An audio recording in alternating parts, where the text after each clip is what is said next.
ওই দড়িটাকে ধরে উপরের দিকে যখন টানছি বেগ বেড়ে গেল, তার মানে ত্বরণ হলো।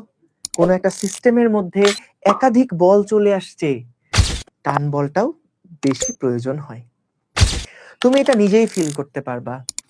এবার বলছে যে বস্তুটা সমবেগে উপরে গতিশীল, সমবেগে উপরে গতিশীল।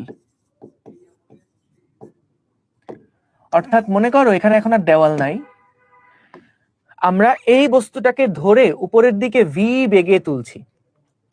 উপরের দিকে এই বস্তুটাকে ধরে ভি সমবেগে উপরের দিকে তোলা হচ্ছে, সমবেগে ভিতে উপরে গতিশীল। তাহলে দড়ির টান বল কত হবে বের করতে বলছে।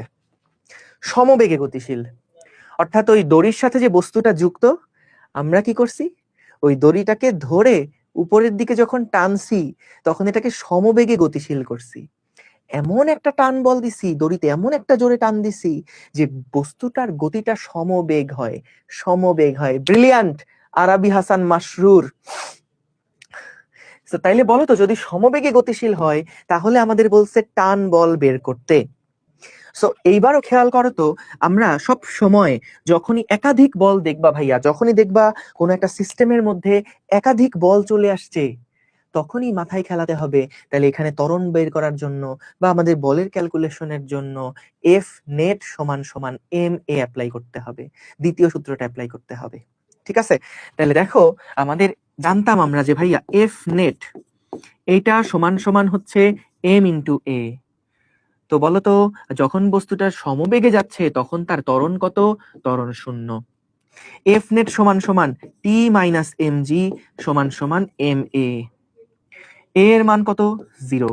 তাহলে এখানেও কিন্তু আমাদের টি সমান সমান এম জি পরিমাণ বল লাগবে। অর্থাৎ দেখো, যখন তুমি এটাকে সমবেগে উপরে চালাবা তখনও কিন্তু তোমাকে একই পরিমাণ টান বলটা মেনটেন করতে হবে। আমরা অনেক সময় এটা ভুল বুঝে থাকি, আমরা মনে করি যে ভাইয়া স্থির ধরে রাখতে তো টি বল লাগছিল, তাহলে উপরে যখন এটা গতিশীল হবে তখন কি আমাদের আর একটু বেশি বল লাগার কথা না? যদি যখন সমবেগে চলছে, সমবেগে চলা মানে ত্বরণ শূন্য, ত্বরণ শূন্য মানে লব্ধি বল শূন্য, মানে টোটাল বল শূন্য। সো এখানে আমাদের একটা টি আর একটা এমজি, দুইটা বিপরীত দিকে বলে একটা প্লাস একটা মাইনাস। তো এখান থেকে আমরা দেখলাম যে টি সমান সমান এমজি হলে বস্তুটাকে উপরের দিকে সমবেগে টানা যাবে। তাহলে বলতো এইবার যদি আমাদের বস্তুটা নিচের দিকে সমবেগে নামে তাহলে কি হবে বলতো? এবার বলছে সমবেগে, সমবেগ ভিতে নিচে নামছে, তাহলে কি হবে বলতো? সমবেগ ভিতে নিচে নামছে, সমবেগ ভিতে নিচে নামছে, নিচের দিকে নামছে। তাহলে এখানেও বলতো যেহেতু সমবেগে নামছে তাহলে ত্বরণের মান কত? 0। তাহলে আমরা এফ নেট সমান সমান লিখতে পারি এম এ। যেহেতু বস্তু সমবেগে গতিশীল, উপরে যাক বা নিচে যাক সমবেগে গতিশীল মানে এখানে হয়ে যাবে 0। তাহলে এফ নেট সমান সমান হচ্ছে টি মাইনাস এম জি, তাহলে টি সমান সমান হচ্ছে এখানেও এম জি। সো খেয়াল করো, তিনটা ক্ষেত্রে আমরা দড়ির টান বল পরিমাপ করলাম, যেখানে তিনটা ক্ষেত্রেই একই পরিমাণ টান বল দেওয়া লাগছে, একই পরিমাণ টান বল দেওয়া লাগছে। কারণ কি? সিস্টেমের কোনো ত্বরণ নাই। শুরুতে যখন আমরা হিসাব করছি দেখো টি সমান সমান এমজি, তখন বস্তু স্থির ছিল, উপরে টি নিচে এমজি, কাটাকাটি করে 0 হয়ে গেছে। যখন আমাদের বস্তু এবার সমবেগে গতিশীল, তার মানেও তো ত্বরণ শূন্য, আর ত্বরণ শূন্য মানে লব্ধি বল শূন্য, কাটাকাটি করে মোট বল শূন্য। সো মোট বল শূন্য মানে টি ইকুয়ালস টু এমজি। আবার যদি নিচের দিকে নামে তারপরেও দেখো টি সমান সমান এমজি। বুঝতে পেরেছো?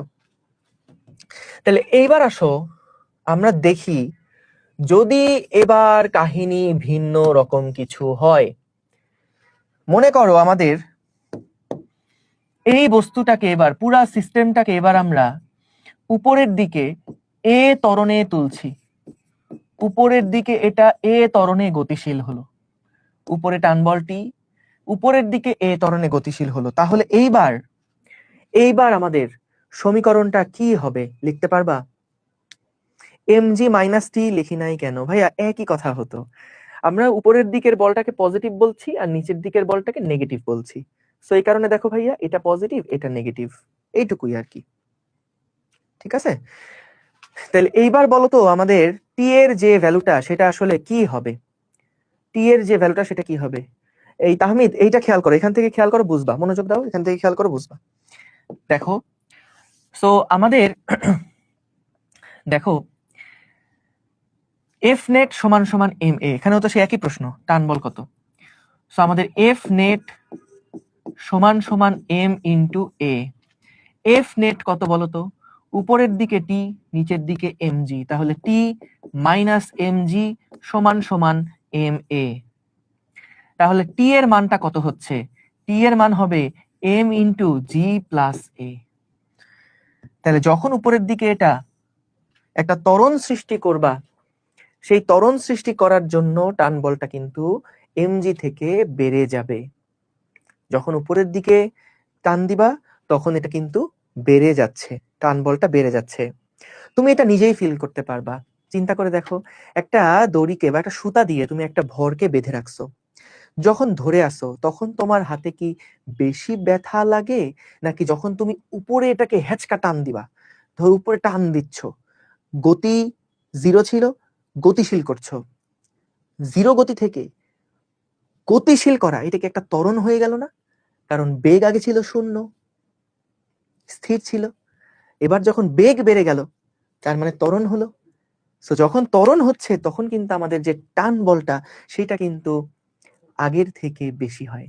সো দেখো, যখন ধরে আসছো তখন একরকম হাতে ব্যথা লাগে, যখন উপরে টান দিচ্ছ একটা ত্বরণে তখন কিন্তু হাতে চাপটা একটু বেশি লাগে, টান বলটাও বেশি প্রয়োজন হয়।